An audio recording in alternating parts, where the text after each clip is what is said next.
Hello ladies and gentlemen, welcome back to our Euro Truck Simulator 2 series. Today's content is going to be about my first year on YouTube and what I've learned and what my experience has been. It's been a ride, that's for sure, and I thought we would start from the beginning and sort of give you an idea of where I've come from. But first, let's get set up in the game. Certified retailer Mercedes-Benz. I must have found a Benz dealership somewhere. So we still don't have a truck of our own, so we're just going to do quick jobs. And let's see. This one is 3 hours. That gives us about a 12-minute episode. I think that's fine. Sort price per distance. So this is the best of the lot of them. It's between two places we've already been, and I don't like to do that too much. This one jumps the puddles, so it's a little shorter than what it looks like here.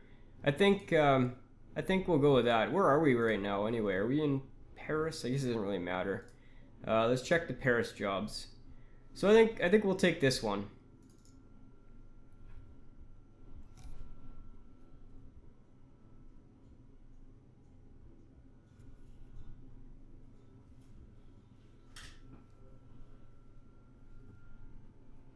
Okay, I think I have it set up. I do. So it's in simple automatic, which is what I wanted, and it looks like my steering wheel is not working. Perhaps because the truck isn't on? No. Okay. We'll start over. When you have doubts about whether something is working, see that it's plugged in. I just crashed. I'm so distracted here now. Where do we got to get out of this place? I think we're taking a right. Yeah, I didn't have the steering wheel plugged in. I had everything plugged into the steering wheel, and the steering wheel needs to be plugged into the wall, and I didn't have that plugged in. Let me just get my mic a little closer here. Okay, so we are heading out to, I don't know, where are we going?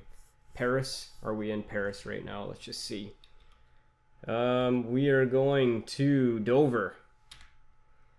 The place where we're picking up the ferry. Are we in UK right now? No, we're in France. Okay.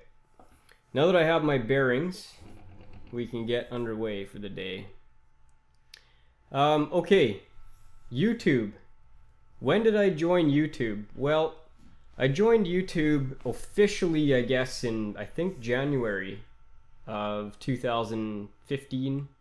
I think I had the account quite a ways before that, but around the first time I made a video was in January of 2015, and I had done one video prior to that I uploaded. It ended up getting about 4,000 or 5,000 views over the course of the years that it was on there, and it was StarCraft 2 barracks opening strategy. Apparently people enjoyed it enough that they viewed it from time to time, and it got a few views. And it was nothing I ever took at all seriously. It was just something I wanted to try out, and I gave it a shot and put it up there.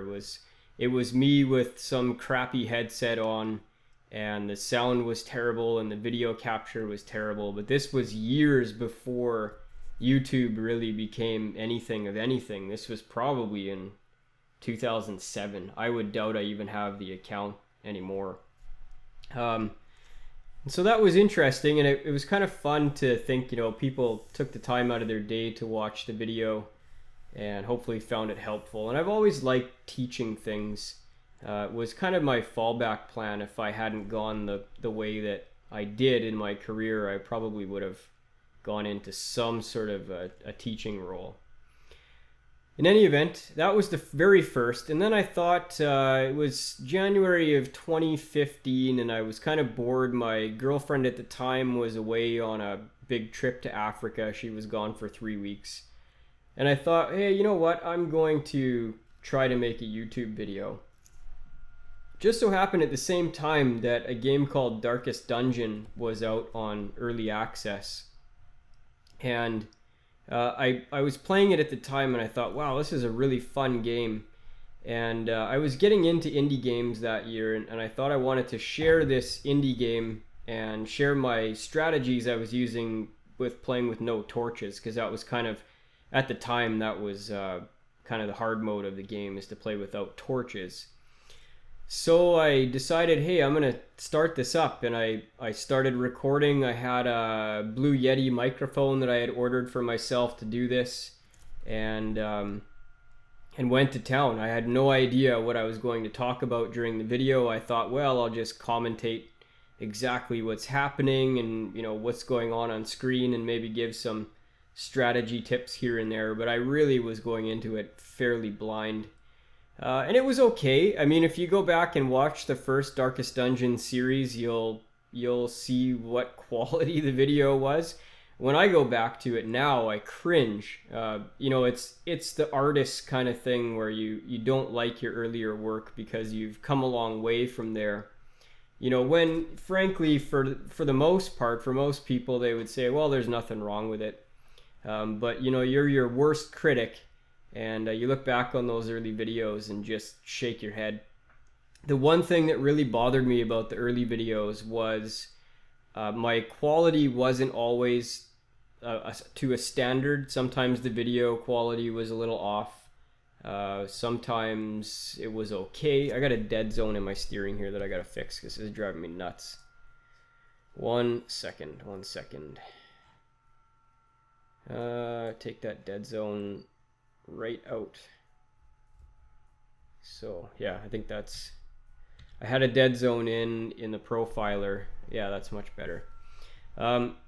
Anyway, so what the heck was I now? Oh yeah, video quality wasn't always the best. Sometimes it was subpar for what the standard was at the time, the 720p or 1080p or whatever.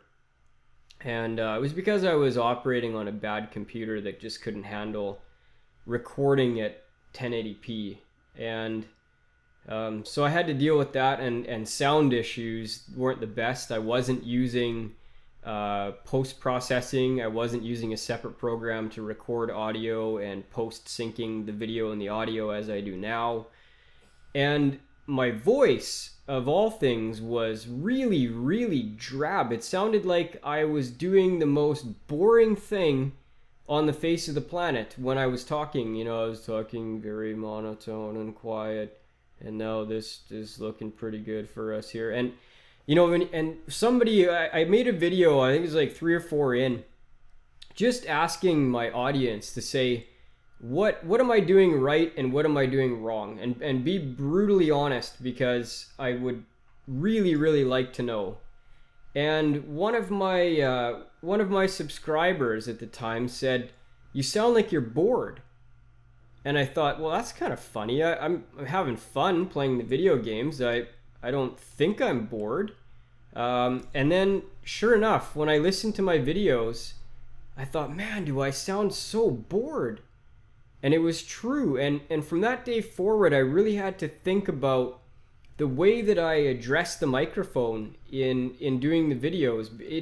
I don't speak in such a monotone voice like that when I'm talking to, colleagues or whatever. So I was curious as to why I was doing it during videos, and I think it was a combination of nerves, or just being new and not knowing what to say. But from that day forward, you'll listen to the videos from that day forward, the way I enunciate and the way that I pronounce things in videos now is much, much different. Why is that R light keep coming on the dash? I don't know. Anyway, so that was one kind of tip that I got early that I think helped me the best. And honestly, if any time you guys think, hey, you could do this better, or this guy does this better than you and I think it would help you, I love to hear that kind of stuff, because I want to grow the channel, and it's going to take feedback from my audience in order to do that. So going back to the Darkest Dungeon series, I played the hell out of that game, and I recorded and recorded and recorded. Every time I would play the game, I was recording. And I was really, really enjoying making videos. I was making probably 4 or 5 videos at the time per week. Now, given that I worked for about 9 hours a day, that really took up my nights. And I could do that because my girlfriend wasn't here, and I had all the time in the bloody world to do whatever I wanted to do. So Then she got back at the end of January, and we kind of had a bit of a falling out right after that, and we're split up by the Valentine's Day approximately of February. And so then after that, then I had all the time in the world, so I decided that I would do other playthroughs as well in addition to Darkest Dungeon. I didn't want to abandon Darkest Dungeon because that's kind of what my fan base came to me for, was the Darkest Dungeon playthrough. But I thought, man, I want to play some other games here, so I picked up Cities Skylines. I think that was an April release or a March release or something like that. Might have been a bit earlier. And started that series, and then I played some Hearthstone. Played a game called Hand of Fate, which is a fantastic game, you guys. If you haven't watched that playthrough, check it out. I didn't finish that one, but I definitely pick it up on a Steam sale or something. You won't regret it. It's a very fun game. So, I gotta get my info here. Sorry. There we go. Okay, so then came a time I started dating a new girl, and things were going fantastic. We had a lot in common. We were very well suited to each other, and my time started to diminish again. And I stopped being able to make so many videos. And it dropped down to about 3 a week or so from, I think at the height of it, I was making 15 videos a week. And my subscriber base was growing exponentially, and the series were very popular. I was getting, popular in comparison for a small channel, that is. I was getting, 75, 80 views per video with having a subscriber base of maybe 150, which is damn good turnaround in the YouTube sphere. But then I got kind of burnt out, and I didn't feel like making videos anymore, and the impetus for that was that I really didn't want to play Darkest Dungeon. I didn't want to play Cities Skylines. I wanted to play Counter-Strike, but when I would go at night and I'd be like, oh, I'm going to play Counter-Strike, and then I would feel this guilt, this twinge of guilt inside of me that says, if you're going to be playing video games, why aren't you recording for your channel? And I felt really guilty about that. And, when I played games without recording them, that took away from the time during the week that I had to make the videos and put the videos out there. So I was kind of harming my channel, is what my thought process was.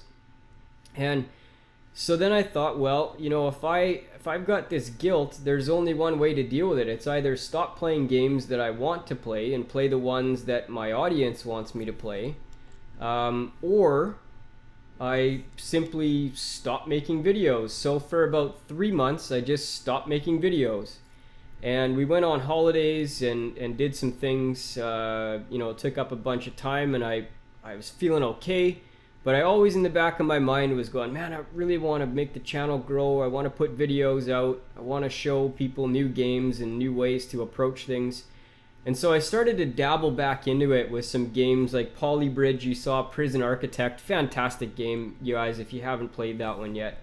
I would have given Prison Architect indie game of the year if I had done such a top 5 for indie games. I would have given it game of the year by a mile. It was a fantastic game. So I started playing some of those games, and I noticed that the audience wasn't quite there. I would look at the analytics. I would get 15, 25 views per video, and it really showed something to me as far as where my channel was. I wasn't a channel that people came to look for new video games and to look to see how I was playing new video games. Rather, I was a channel for the couple games that people subscribed to me for. That being Cities Skylines and Darkest Dungeon. And so I when I came to this realization, I thought, that's kind of depressing, because let's say I don't want to play either of those games. Then I'm kind of stuck either not growing the channel, or I'm stuck playing games that I don't want to play. And it was a bit of a conundrum. I tried new games, I tried, other games, and the views just weren't coming. And it was kind of upsetting, gotta be honest. So trucks can't go in this one. Can trucks go in that one? No. So we're taking the train here. This one I can go into. This is a real tight squeeze. I've done this before. Really, really tight squeeze to get in here. So then I kind of had to come to a resolve. After I realized that my audience isn't a general audience, it's not just like Total Biscuit audience where he could put out any game that he practically wants and people will come watch it. My audience was there for a reason. They were there for City Builders and they were there for Darkest Dungeon. So I had a choice to make. I could either play games that I wasn't really enjoying at the time, or I could just keep carrying on.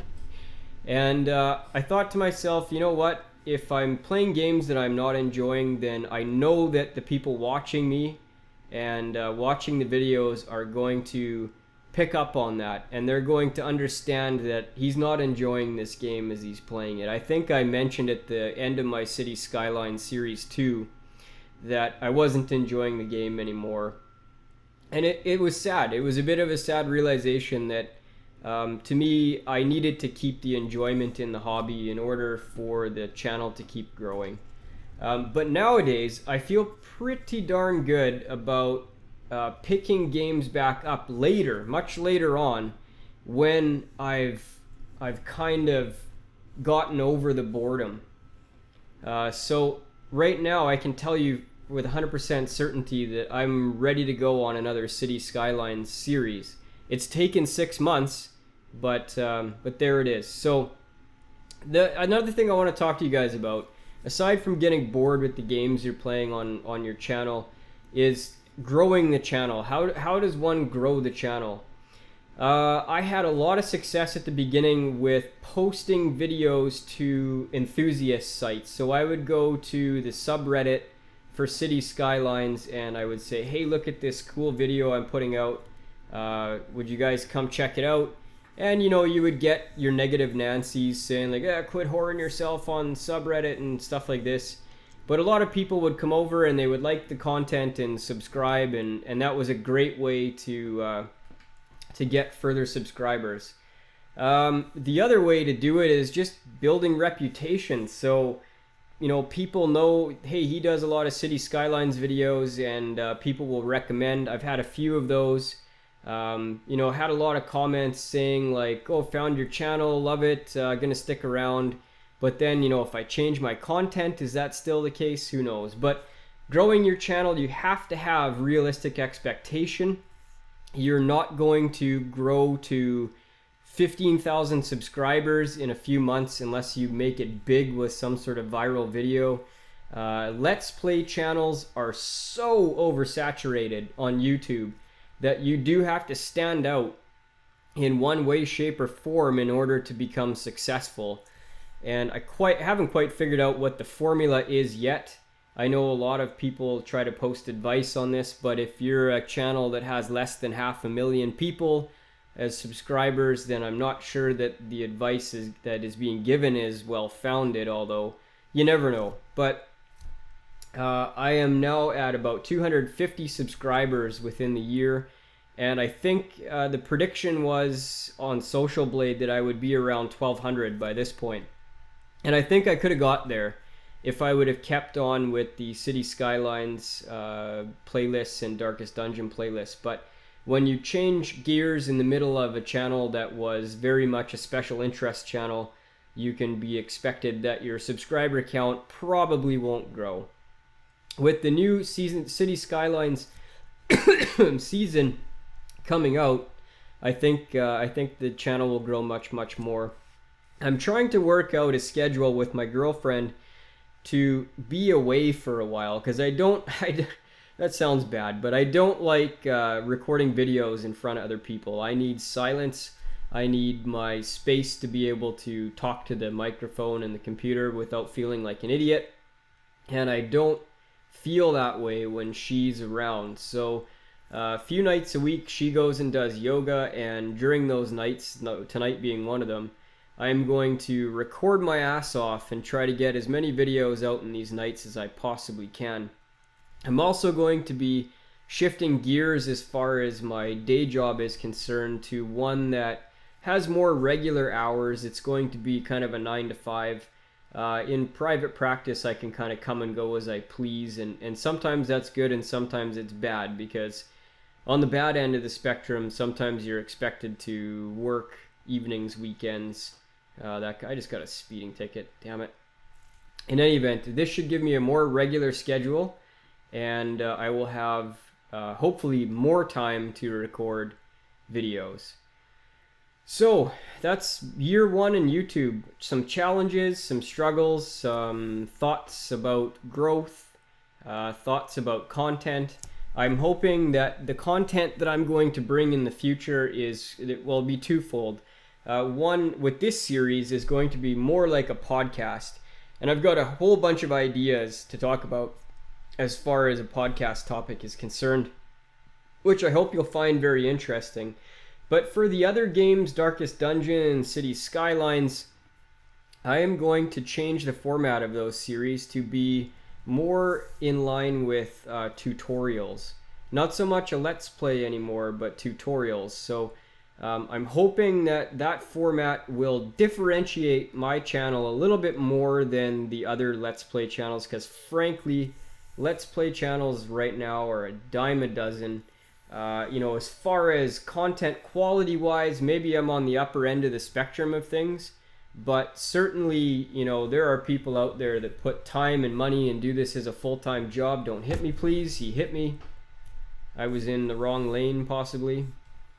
That more time and money than I can possibly put into it. They've got guys that will do graphics for them and video editing to boost that quality, and I'll just never be there, as long as I have a full-time day job as demanding as mine is. So anyway, I'll keeping on and making content that I hope you guys like. I'm hoping the podcast one will be a big success, honestly, because I am in no shortage of things to talk about. Being the type of person that I am and the job that I work, my opinions on things are hopefully well thought out, and I can convey them with class and style. And I'd really like to have a discussion on some things, and so I think the next one I'm going to do is Canada's push to legalize marijuana coming up this year, hopefully, and we'll have a little bit of a talk on what that means for Canada, what that means for the United States, what that means for anybody really across the world, whether this is sort of the beginnings of a new movement as far as the war on drugs is concerned. The apparently international war on drugs started, sometime in the 1970s, I would say. But yeah, we'll have a chat on that. It's a very interesting topic, especially because it was, excuse me, it was one of the campaign promises of our Liberal government was to legalize marijuana, so they better damn well do it.